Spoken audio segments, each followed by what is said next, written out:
So first of all, thank you, ladies and gentlemen, for coming this evening. My name's Wendy, and I was the very fortunate editor to work on Sandi Gamble's book, Memoir of Her Life, Broken, an extraordinary story of survival by one of Australia's forgotten children. Before I start, just housekeeping like I just mentioned, if there is an emergency, which there won't be, do not jump the fence, go through that door. Sandi reckons she could make it. Go through that door and out the front.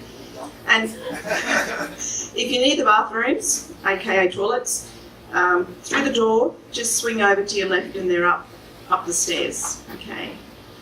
If your phones could be on silent, check mine is on silent, Sandi. But photographs are really fine. I don't know how to do this. I just want to make sure. Yep, awesome. So, I just want to just first of all say that I feel very honoured tonight that Sandi asked me to come and support her via a quick little MC. Sandi was the second autobiography that I edited, and it was a blessing. It was a truly amazing experience that we went through together. So thank you, Sandi, for letting me share in this little moment with you. Now, Sandi Gamble is a former trainer, NLP coach and public servant. More importantly, she's a mother of 4, and one of her sons and daughter-in-laws up the back there that I picked up. That is Sandi's husband, Sean, her knight in shining armour.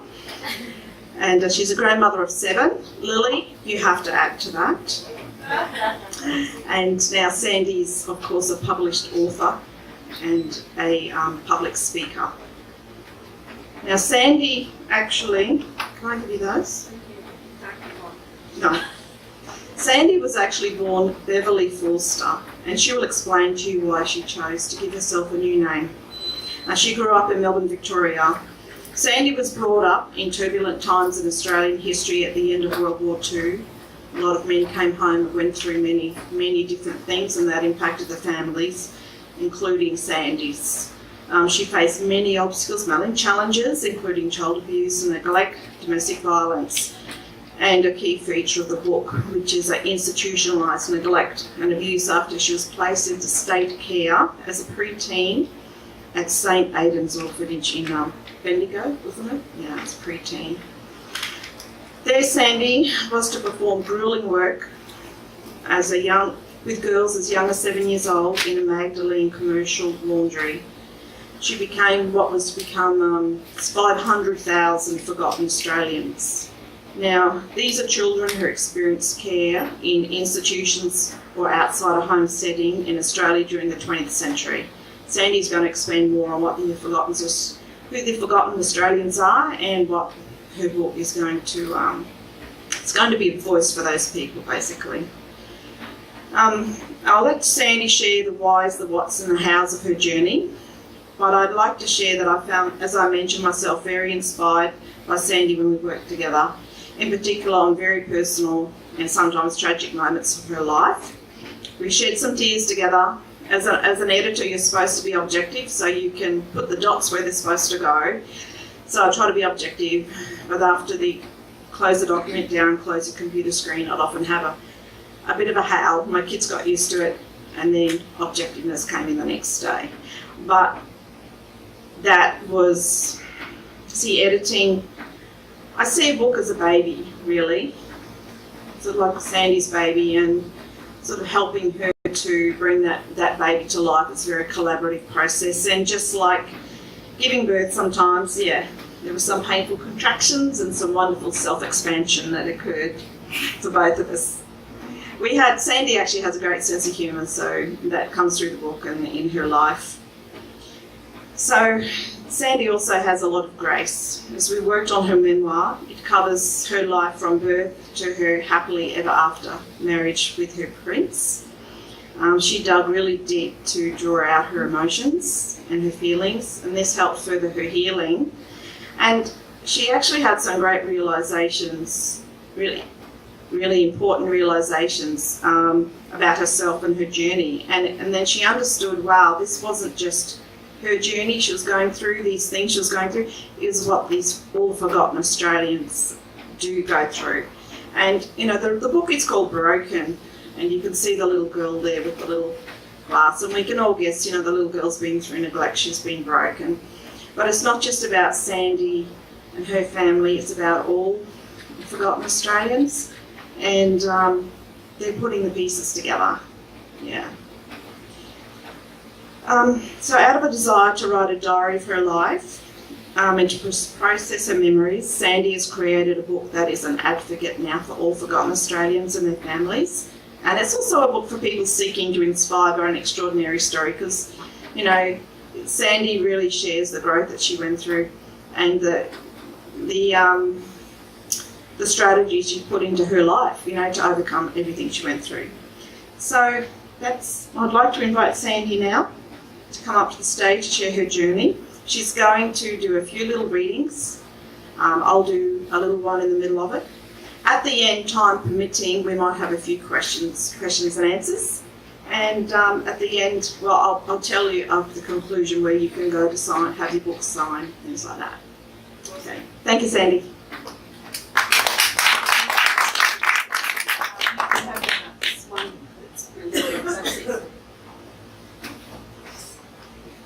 Hi everybody. Thank you, Wendy, for that fantastic introduction. I'm not sure I deserve it all, but anyway. And thank you everybody for coming tonight. I do appreciate you being here, and I appreciate you using your time to sit and listen to me. First, I'll introduce myself. My name's Sandi Gamble. I published my book in 2013. I put it on Amazon, walked away from it, and said I don't want anything else to do with it. It was only recently that I went to a publisher who does a marketing strategy that he said to me, why are you not out there talking about this story? This story is amazing. And I was like, well, I just want to forget about it. And he said, well, no, I'm sorry, I'm not going to let you forget about it. Anyway, here I am, and standing in front of you tonight, thanks very much to him.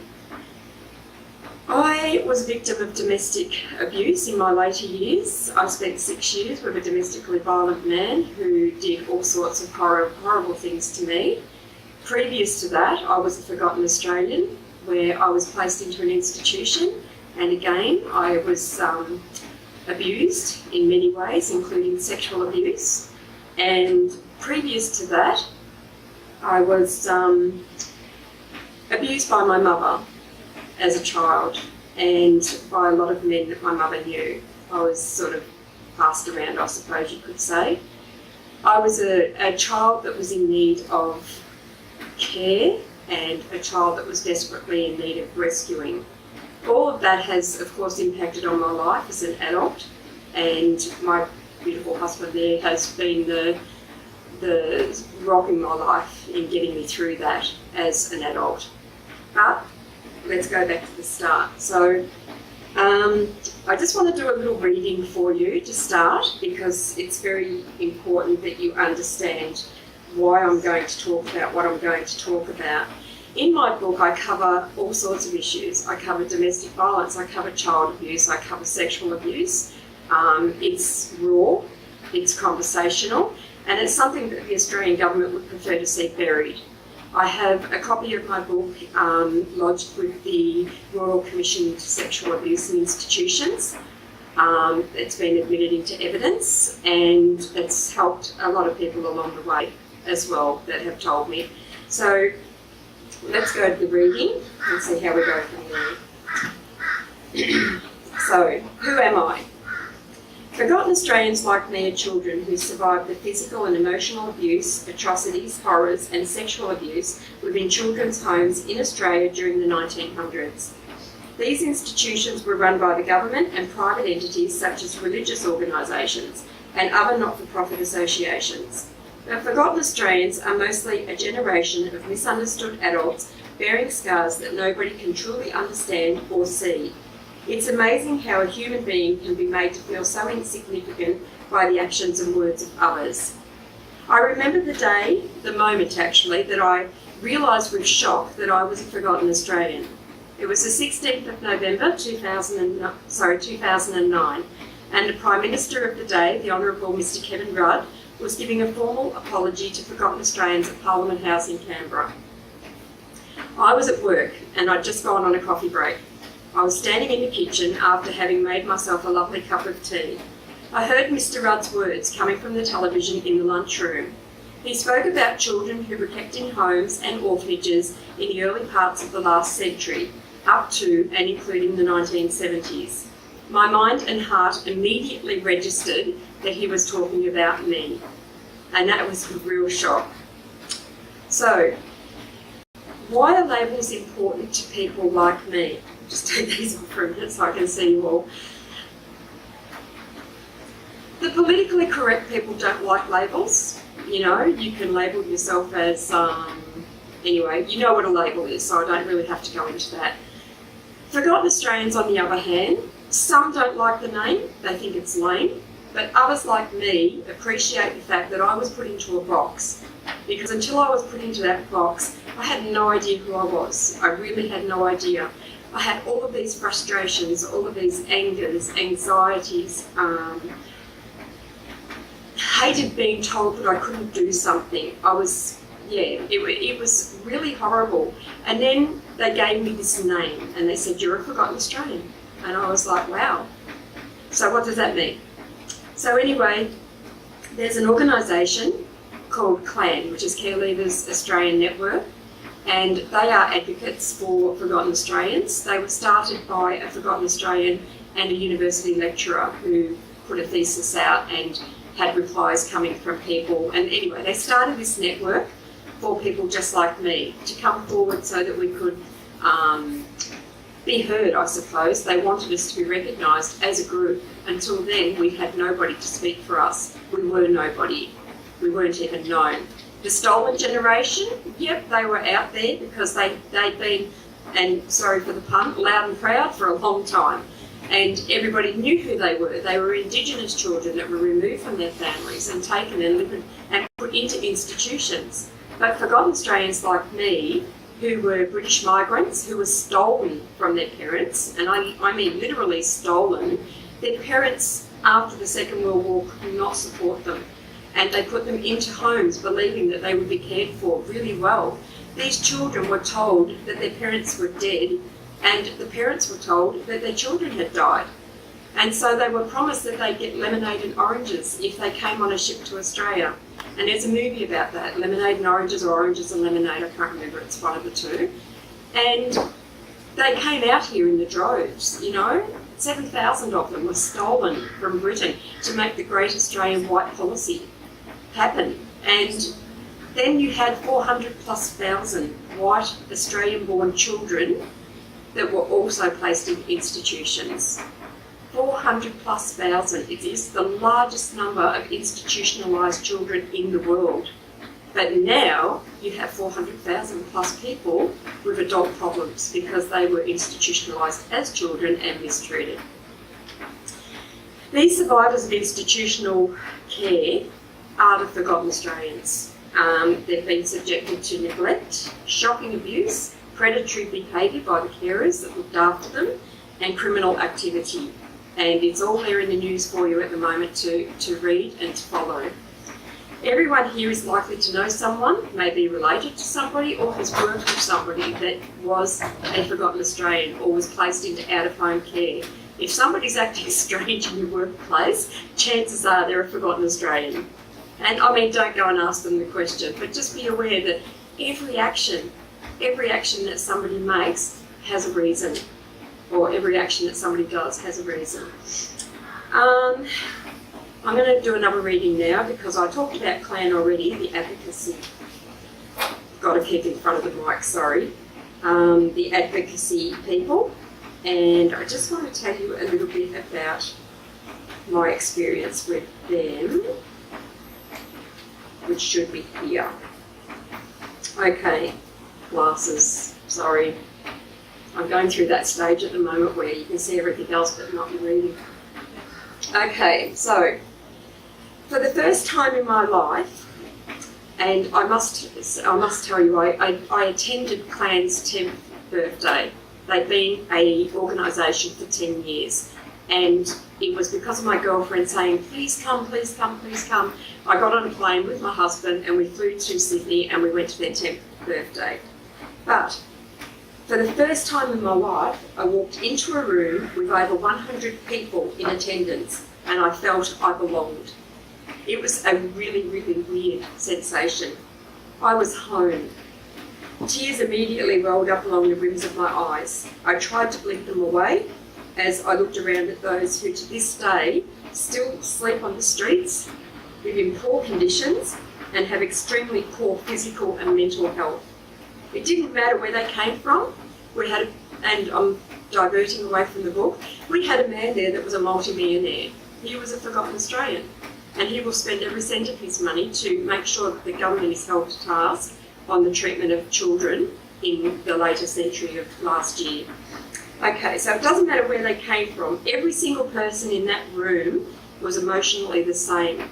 We were systemised, dependent and cynical.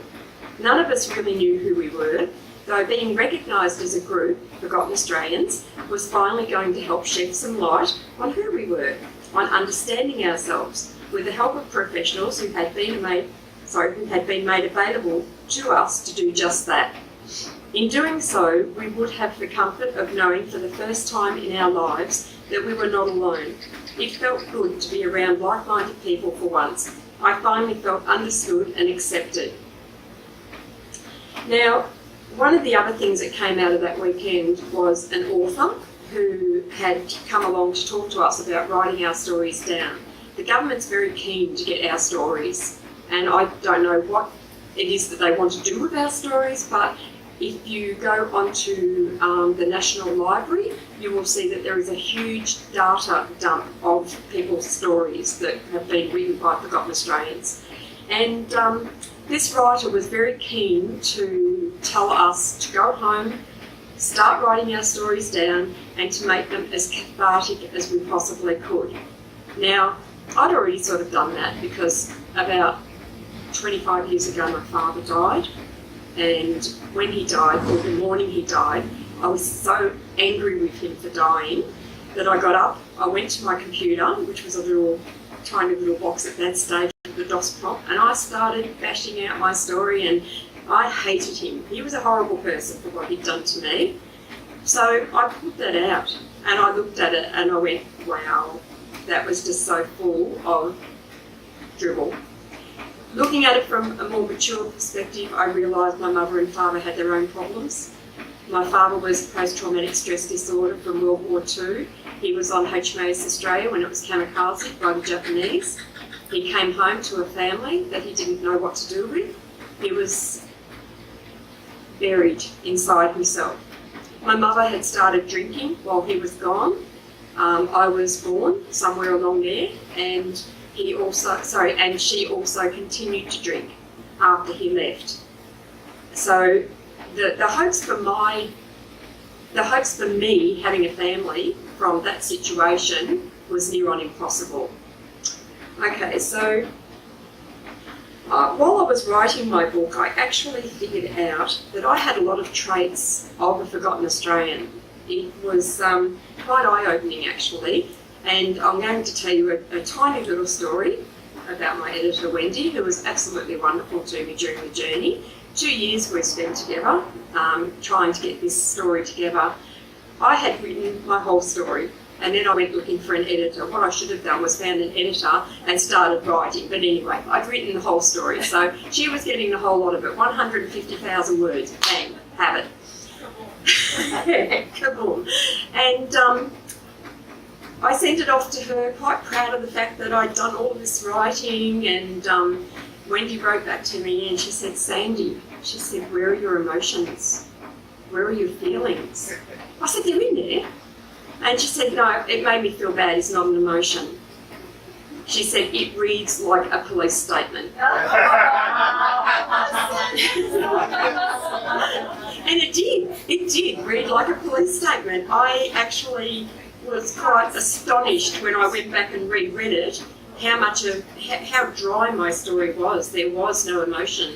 And that was because, as a forgotten Australian, I had put up all of these brick walls because nobody was going to get inside and hurt me again.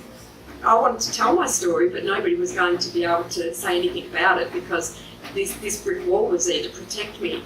So anyway, we went through a year of editing, and we came just past chapter 5. Chapter 5 is a really bad chapter in any writer's life, but anyway, we were just past chapter 5, and we came to the night when my mother decided to kick me out of home. So now I'm going to talk about abandonment. This was the moment in time that Wendy finally got me to put my defences down. And I don't know how long I cried for when I finally wrote back to Wendy and I said, this is how it made me feel, because she kept saying to me, how does it make you feel? How does it make you feel? And I'm like, this is how it made me feel. Blah, blah, blah, blah, blah. She got it. And she said, good, now we're going back to the start. And I was like, oh, I don't think I can do this again. But anyway, we did it again. But anyway, let's go to that night when my mother actually kicked me out of home. Oh, actually, no, let's not go to that night. We'll do that one a little bit later, sorry. I want to just regress again, sorry, jumping a bit. I want to regress a little bit and tell you one of the things that I wrote in my book, and that was that the Forgotten Australian journey often begins before institutionalisation. It wasn't the child abuse that killed me, nor the sexual assaults, nor the non-sticky fingers, the mental abuse, the hunger or the rejection. It was the total abandonment of love in every form. These institutions had no love. In some you were a name. I was lucky, I was in one where I had my own name. In others you were a number. But there was no cuddles, there was no goodnight kiss, there was no anything. You did exactly what everybody else did. You moved with everybody else. You ate with everybody else, and you ate exactly what they were eating.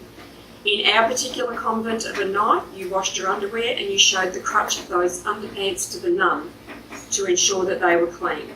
They were hung on the end of your bed, you put them on wet the next morning. That's just the way it was. So I'm going to do a quick rundown of my background that I haven't told you yet, and that is, why did I change my name? I changed my name because it's associated with too many painful memories. You know, my childhood, the convent, my ex-husband, all of it. By the time I was ready to move on in my life and meet the love of my life, I decided that I needed a clean break, and that was where I changed it from Beverly to Sandi. I don't know why Sandi, but anyway. In my book, you're also going to read a lot of music. I adapt music into everything I write about, because music was a big thing to me. It was my comfort, it was my solace. I always had music around me, so everything that happened in my life will have a song that I can relate to. If I hear that song, it immediately brings that reaction into my brain again. Some of them are sad, some of them are really bad. I should never listen to them, but yeah, they come. All these memories just come flooding back every time I listen to music. Pre-convent, I was a happy little girl. I was mischievous. I was a rebel. I was innocent until such time as I had some adult people do things to me that they shouldn't have done. I'll say I was street smart, but at the same time I'm going to tell you that I was naive. I still am naive, badly. I had a drunken mother. My father deserted us. He left me with my mother, who was mentally incapable of looking after me. So I was alone and starving. My mother never fed me. She fed me on Sundays. That was enough. I truanted from school. I became promiscuous because of my sexual assaults. You either go one way or the other. You become very withdrawn as a child, or you become very promiscuous as a child. I went that way. I became very promiscuous because I was lacking in so much love. I wanted people to love me, and that was one way of allowing people to love me. I truanted from school. My last grade was grade 5 that I remember, and I was expelled in grade 7. I don't remember going to school any time in between then, except for a week, which was the week I was expelled in. I should have been expelled a long time before that and placed into care, but as I was in a Catholic school, and the RSL were involved in my care. They believed that I should be given the benefit of the doubt and my mum should be allowed to keep me.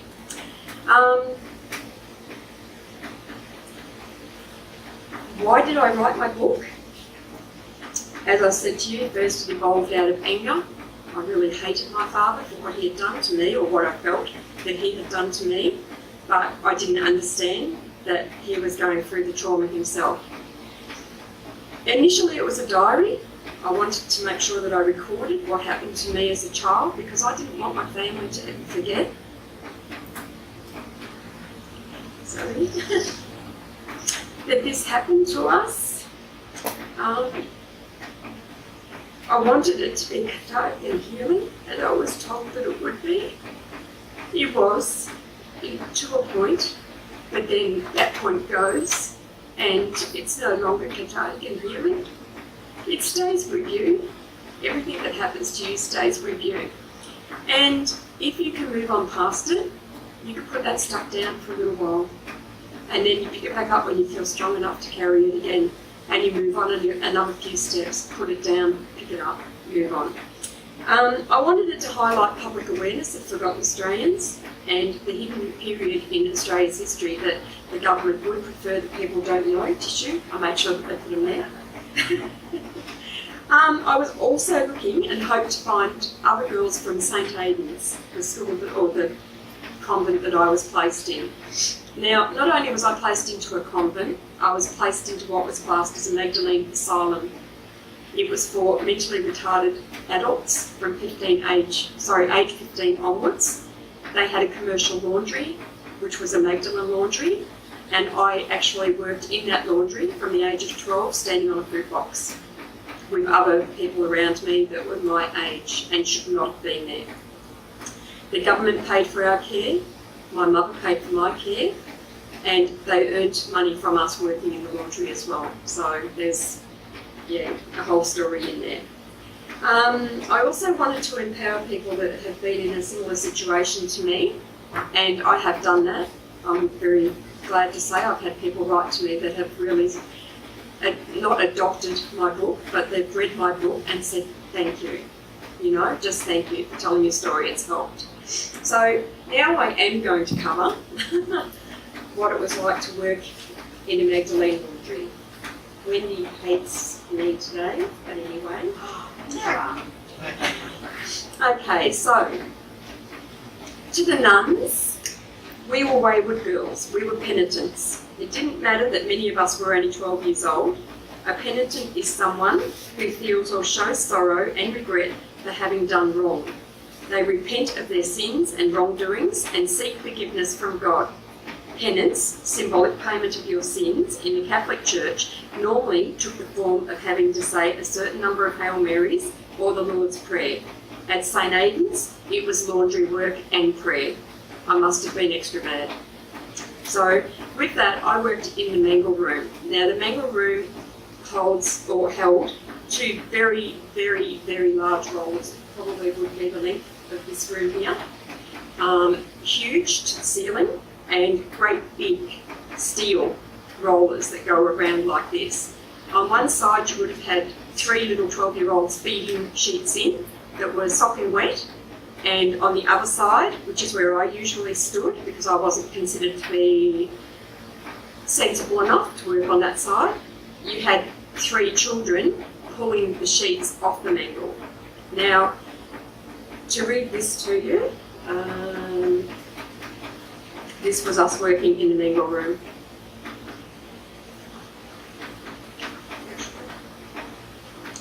Reaching for my first sheet frightened the hell out of me. I was standing on my box, but distracted by the disabled young girl beside me, who was silently on her box, but constantly swinging her head from side to side. When I reached up to grab the sheet from the big hot roller, I burnt my hand on the steam that was pouring off it. As I quickly pulled my hand away, I pulled the corner of the sheet with me and it rolled over the top of the roller, so I was unable to regain my grip to take it off. Round and round it went until someone finally managed to pull it off the mangle. I was in trouble and I knew it, confirmed by the sudden thud to the back of my head. Wham! Mother Rita. Somehow, whenever you did anything wrong, that woman was always behind you. With one swift motion, up came the hand with the hand broom extension straight across the back of my head. "You stupid girl, what are you, an idiot? Even retarded people don't make such mistakes. Now get back up there and don't let it happen again." I climbed back up on the old fruit box with tears in my eyes and allowed my hands to burn while trying to pull the corner of each wet sheet off the mangle roller so that the sheet did not go around a second time. The steam poured off the wet sheets in front of me, burning my eyes and face. Maureen showed me the tips of her fingers and guaranteed me that soon I would have calluses to protect me from the heat just like hers. Now, Maureen, who was one of my friends and gave me permission to use her name, I love her to bits. She has all artificial fingers now because of the damage that was done to her in the laundry. Another favourite job that the nuns used to like making us do was sorting the dirty washing that came into the laundry. So after breakfast, some of the girls moved to the laundry to sort through the newly delivered linen and clothing to be laundered or dry cleaned that day. I was to find out that this was not such a pleasant job, especially when dealing with the underwear delivered from the Ballarat boys' private school, or worse, the girls' boarding school. Laundry arrived at all times of the day. Sometimes it was sorted before school, sometimes after school. The school clothing was delivered inside individually named laundry bags. Each piece had to be handled, removed from the bag, the name tag found to ensure that the correct owner could be located once the item was laundered, and then returned to the school. Items were then counted and marked off a personal record sheet that accompanied them. 4 pairs of blood-stained underwear that belonged to Sissy Joe. 5 pairs of white jockey shorts. Name tag says Jack Splat. Toilet paper enclosed is free of charge. 3 pairs of black socks. You get the idea. Oh my God, for the love of Jesus, what is inside that sock? And it was. Do I really have to turn it in the right way? On my first day, I joined a small group of girls sitting on the floor in amongst the piles of dirty clothing, sorting, marking, surviving. Job done. Thank heavens, now to school. Our school was correspondence. We didn't actually have school per se. We had a babysitter who made sure that we were quiet, and we studied out of an A4 book, which was then sent away and marked for correction to somewhere in Victoria. We didn't learn very much, so effectively grade 5 was my last official year of school, and from there I'm pleased to say that I've done a diploma of frontline management in business, and I've also done an advanced diploma of something. Sorry, I can't remember what. Brain's going. A certificate 4 in workplace assessment and training, and last year I started university to do a Bachelor of Arts. And thank you. And I would like to say that I've been accepted into the Academic Excellence Society at Griffith University because I get high distinctions on every subject, except one, which is English literature. Oh dear. So anyway, you've got an idea of the sorts of things that are covered in my book.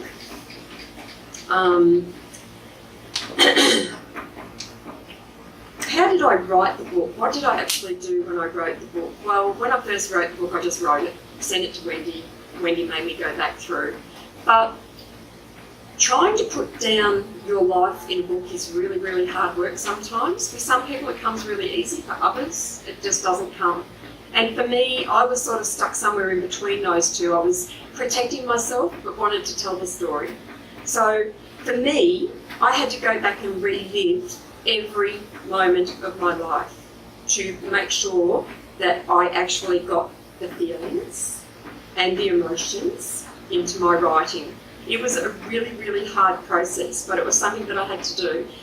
My husband brought me millions of boxes of tissues and gave me lots of cuddles through the whole process, and I love him heaps for that. He's never read the book. He says he doesn't have to. he knows the story. And he does. He's lived it, so he doesn't really need to read it. And besides that, I've told him everything that's in it anyway. Some of those memories are good.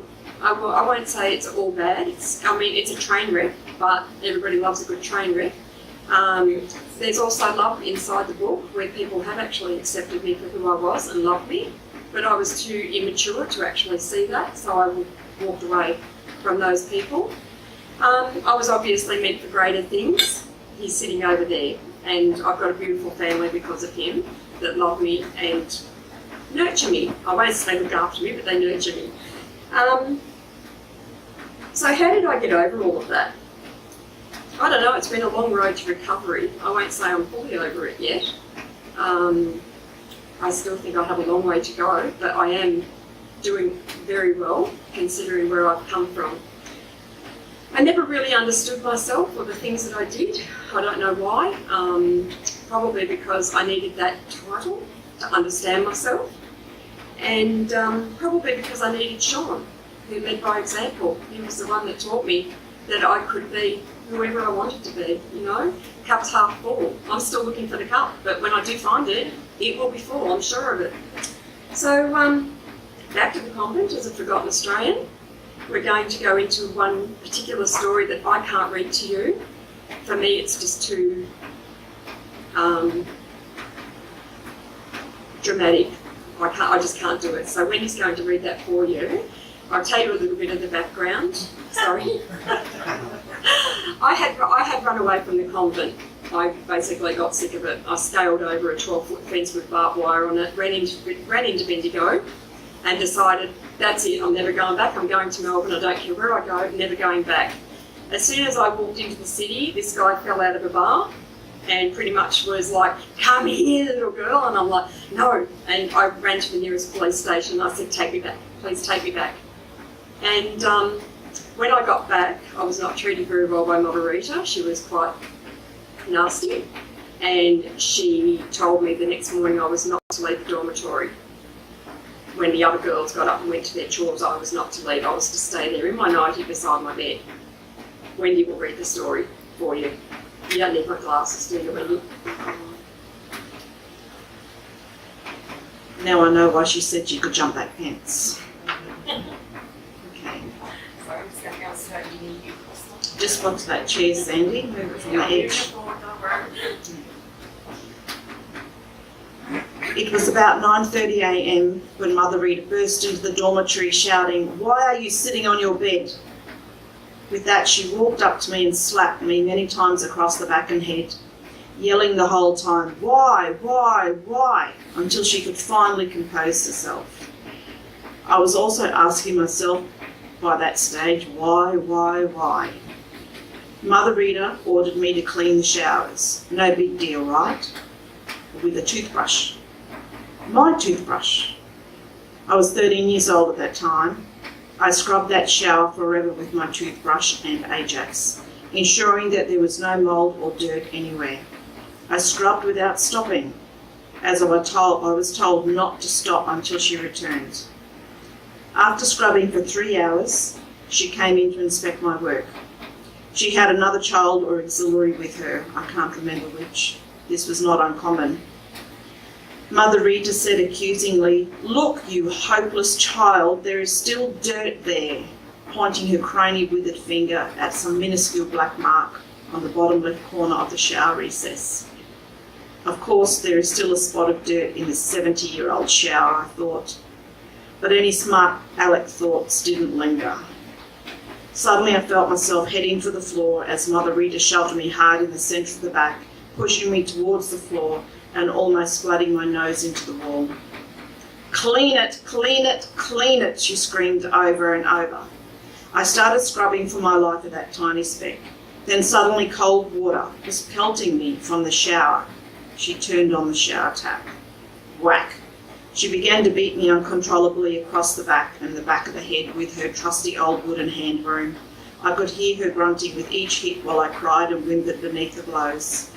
She must have hit me around 15 to 20 times until either she was exhausted or she thought she'd gotten her point across. I do believe that she just could not control her anger. She walked out, leaving me beaten and drenched. I sat huddled in the base of that shower for about an hour afterwards, shaking from the cold and the trauma of what had just happened. I was totally cried out. I wasn't brave enough to venture out and get something to dry myself off with, so I left my wet nightie on in case she came back to hit me again for getting dressed. I never did clean that spot off the shower recess, and she didn't even notice when she came back to inspect my work again before I was allowed to be served lunch, a bowl of clear broth and one slice of bread. My nightie eventually dried from my own body heat. This incident in the shower is one that I will never forget as long as I live. I can neither forget it, nor forgive her for it.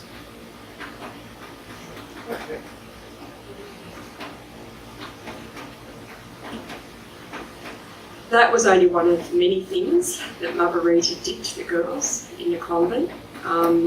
If you ask any girl from St. Aidan's what their worst nightmare was from the convent, there's only two words that will leave their lips: Mother Rita. She was a very nasty person, and she took her nastiness out on the children that were in her charge, kids that she was supposed to actually protect. And she ended up leaving the convent because the nuns complained about her. They complained that she was nasty to them, not to us, to them. And the Mother Superior from Ireland actually had her removed, never to be in charge of nuns again. And she worked in a laundry until her death in the 1990s from cancer. So she's now gone. We all feel very pleased about that. I know it's a horrible way to go, and it's horrible to think that a person should die that way, but she deserved it. It was karma. And I know that sounds terrible for me to say, I'm sorry. Okay, so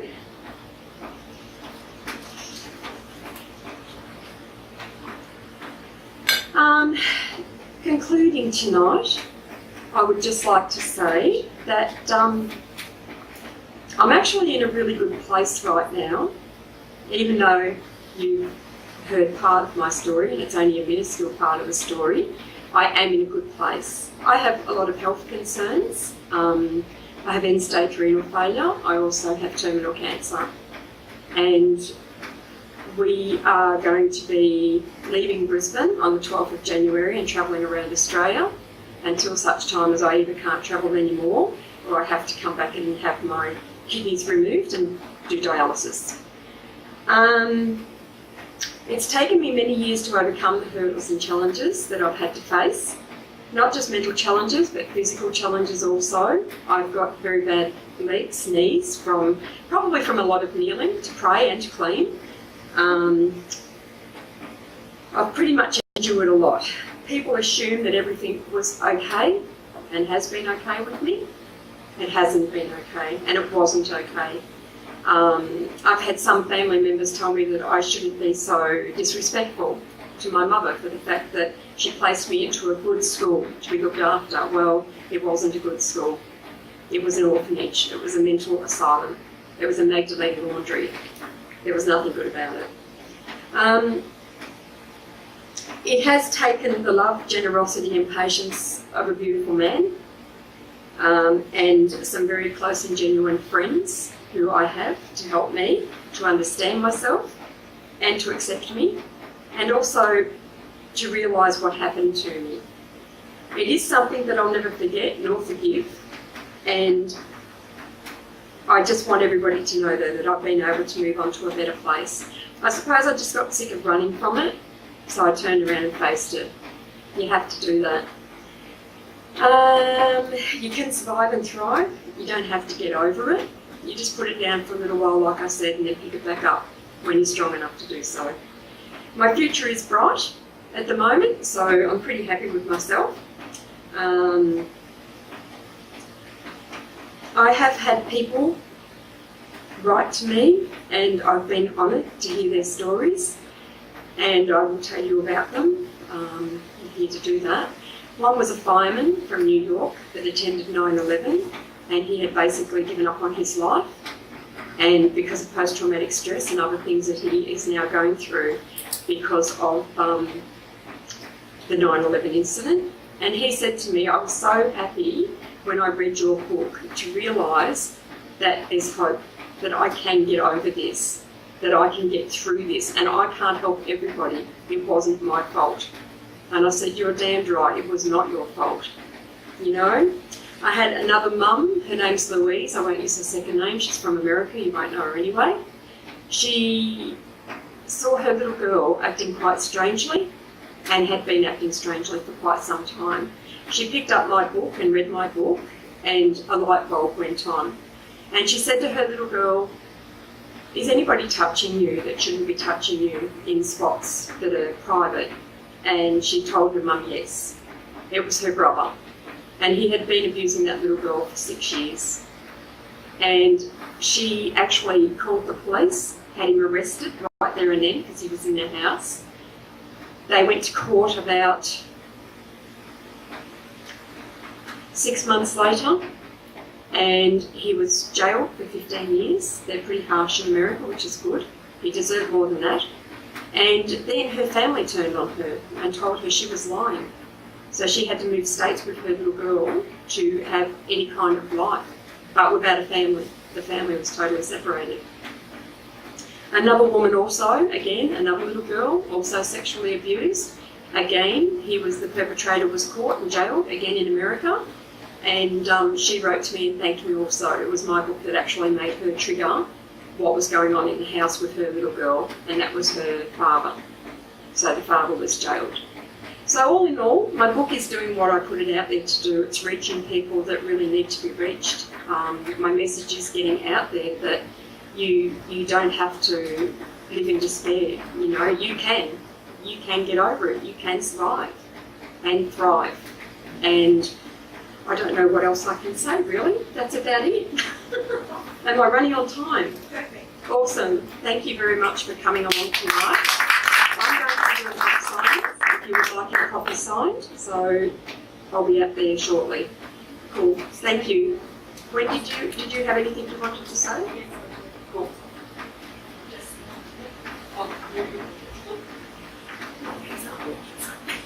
Chair? I'm right down now. There's really not much to say. You've heard all that, and thank you so much, Sandi, for putting that out there. And thank you so much. And Sean, do you have an older brother? He gets that asked all the time. Don't worry. Sandi and Sean, as you just heard, are about to travel around Australia. And they've hit on a great idea that as they travel, they're going to let the places know they're coming and promote Broken, let the radio stations going, and I think that is a fantastic idea. And they're starting a Facebook page to where we can follow their journey. What's it called? Gypsy and the Bear. Gypsy and the Bear. You can figure out which one's which. I'd just like to, so there is a, if anybody would like to chat with Sandi, and please buy a book tonight. She's a self-published author, funded all this himself. There's a few self-published authors in the room as well. So I just encourage you to buy a book of Sandi to sign it. I think they're $27 or $27.50. Yeah, tonight. You're free to eat, drink, be merry. This is all a gift from Sandi. I still see liquid in the bottle, so help yourself.